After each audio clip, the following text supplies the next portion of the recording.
Bien-aimés dans le Seigneur, soyez bénis. Alors, vous m'avez beaucoup manqué parce qu'en fait, à un moment donné, j'ai pas pu partager avec vous parce que je n'avais pas assez de temps. Donc, je disais que vous m'avez beaucoup manqué parce qu'à un moment donné, on n'a plus l'opportunité de partager la parole de vie. Alors là, je suis revenue. Et nous pouvons continuer notre chemin ensemble dans la paix, l'amour, la fraternité, comme nous l'avons toujours fait. Alors aujourd'hui, nous allons partager à propos de la naissance de Jésus. Alors, qu'est-ce qui s'était réellement passé?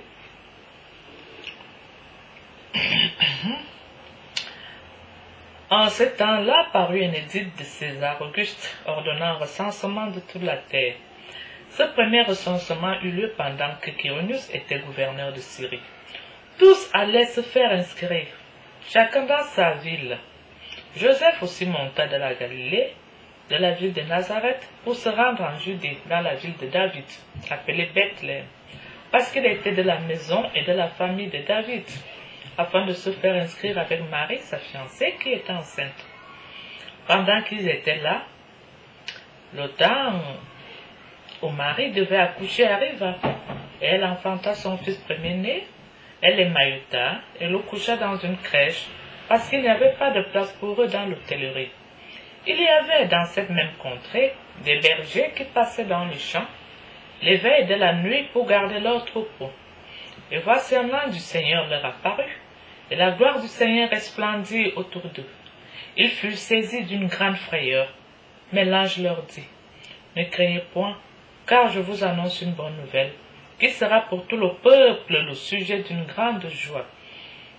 C'est qu'aujourd'hui, dans la ville de David, il vous est né un sauveur qui est le Christ, le Seigneur. Et voici à quel signe vous le reconnaîtrez.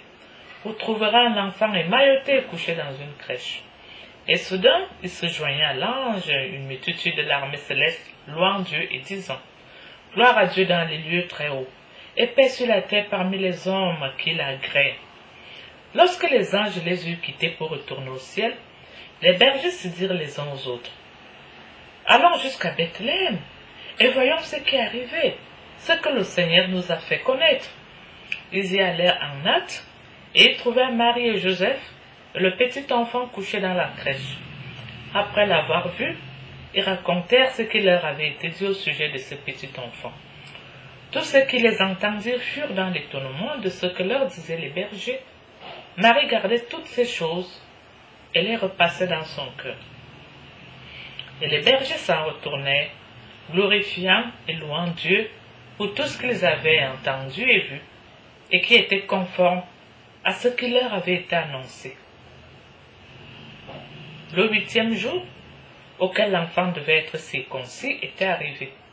On lui donna le nom de Jésus, nom qu'avait indiqué l'ange avant qu'il fût conçu dans le sein de sa mère. Et quand les jours de leur purification furent accomplis, selon la loi de Moïse, Joseph et Marie le portèrent à Jérusalem pour le présenter au Seigneur. Suivant ce qui est écrit dans la loi du Seigneur, tout mâle premier-né sera consacré au Seigneur, et pour offrir en sacrifice 2 tourterelles ou 2 jeunes pigeons, comme cela est prescrit dans la loi du Seigneur. Et voici, il y avait à Jérusalem un homme appelé Siméon. Cet homme était juste et pieux. Il attendait la consolation d'Israël, et l'Esprit Saint était sur lui. Il avait été divinement averti par le Saint-Esprit qu'il ne mourrait point avant d'avoir vu le Christ du Seigneur. Il vint au temple, poussé par l'Esprit, et, comme les parents apportaient le petit enfant Jésus pour accomplir à son égard ce qu'ordonnait la loi, il le reçut dans ses bras, bénit Dieu et dit, « Maintenant, Seigneur, tu laisses ton serviteur s'en aller en paix selon ta parole, car mes yeux ont vu ton salut, salut que tu as préparé devant tous les peuples, lumière pour éclairer les nations, et gloire d'Israël, ton peuple. » Son père et sa mère étaient dans l'admiration des choses qu'on disait de lui.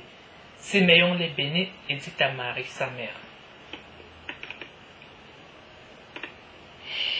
Voici, cet enfant est destiné à amener la chute et le relèvement de plusieurs en Israël et à devenir un signe qui provoquera la contradiction. Et à toi-même une épée te transpercera l'âme, afin que les pensées de beaucoup de cœurs soient dévoilées. Il y avait aussi une prophétesse, Anne, fille de Phanuel, de la tribu d'Azer. Elle était fort avancée en âge, et elle avait vécu 7 ans avec son mari depuis sa virginité. Restée veuve et âgée de 84 ans, elle ne quittait pas le temple, et elle servait Dieu nuit et jour dans le jeûne et dans la prière. Étant survenue, elle aussi, à cette même heure, elle louait Dieu, et elle parlait de Jésus à tous qui attendaient la délivrance de Jérusalem. Lorsqu'ils eurent accompli tout ce qu'ordonnait la loi du Seigneur, Joseph et Marie retournèrent en Galilée, à Nazareth, leur ville. Or, l'enfant croissait et se fortifiait, il était rempli de sagesse, et la grâce de Dieu était sur lui. Les parents de Jésus allaient chaque année à Jérusalem, à la fête de Pâques. Lorsqu'il fut âgé de 12 ans, ils y montèrent selon la coutume de la fête. Puis, quand les jours furent écoulés et qu'ils s'en retournèrent, l'enfant Jésus resta à Jérusalem. Son père et sa mère ne s'en aperçurent pas. Croyant qu'il était avec leurs compagnons de voyage, ils firent une journée de chemin et le cherchèrent parmi leurs parents et leurs connaissances. Mais, ne l'ayant pas trouvé, ils retournèrent à Jérusalem pour le chercher. Au bout de 3 jours, ils le trouvèrent dans le temple, assis au milieu des docteurs, les écoutant et les interrogeant. Tout ce qu'il entendait était frappé de son intelligence et de ses réponses.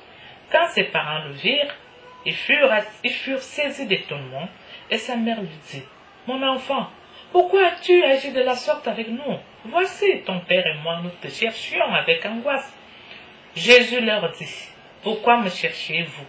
Ne saviez-vous pas qu'il faut que je m'occupe des affaires de mon père? » Mais ils ne comprirent pas ce qu'il leur disait. Puis, il descendit avec eux pour aller à Nazareth, et il leur était soumis. Sa mère gardait toutes ces choses dans son cœur, et Jésus croissait en sagesse, en stature et en grâce devant Dieu et devant les hommes. Mes bien-aimés dans le Seigneur, les meilleurs moments sont ceux passés avec notre Seigneur Jésus-Christ, à travers sa parole. N'oublions pas que le Seigneur nous avait dit que là où 2 ou 3 se retrouvent à son nom, il est au milieu d'eux. Alors le Seigneur est au milieu de nous. Il nous aime tellement et il nous bénit tous les jours. Le Seigneur était monté au ciel pour nous préparer une place. Mais bien aimés dans le Seigneur, que nul ne vous trompe, que nul ne vous détourne. Dieu existe réellement. Jésus-Christ règne vraiment au paradis, à la droite du Père. Mes bien-aimés dans le Seigneur, soyez bénis. Merci beaucoup d'avoir accepté de partager avec nous. Nous nous retrouverons au partage suivant. À tout bientôt.